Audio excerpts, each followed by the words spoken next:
अस्सलाम वालेकुम सामीन। 5 जुमादल ऊला की तारीख शुरू हो चुकी है, 29 नवंबर है। खबर का उन्वान है हिंदू मंच एकता के स्टेज पर ही मुतासिरा खातून ने स्पीच देने वाले को सबक सिखाया।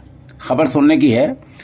ये मामला है दिल्ली के छतरपुर में हिंदू एकता मंच के प्रोग्राम में बेटी बचाओ महापंचायत में एक खातून ने मंच पर ही एक नौजवान की चप्पल से जमकर पिटाई कर दी, जैसे कि आप वीडियो में देख रहे हैं। वीडियो हम पेश कर रहे हैं। खातून ने इल्ज़ाम लगाया कि जिस नौजवान की पिटाई की गई है उसका लड़का मेरी लड़की को लेकर भाग गया है और अभी यहाँ चरित्र की और अखलाक की तारीफ सिखा रहा है। हादसे का इस मामले का पूरा वीडियो सोशल मीडिया पर वायरल हुआ है। खातून ने युवक की चप्पल से पिटाई की। मीडिया रिपोर्ट के मुताबिक दिल्ली शरदा हत्याकांड के मामले को लेकर, कत्ल के मामले को लेकर इस प्रोग्राम का इनेकाद किया गया था।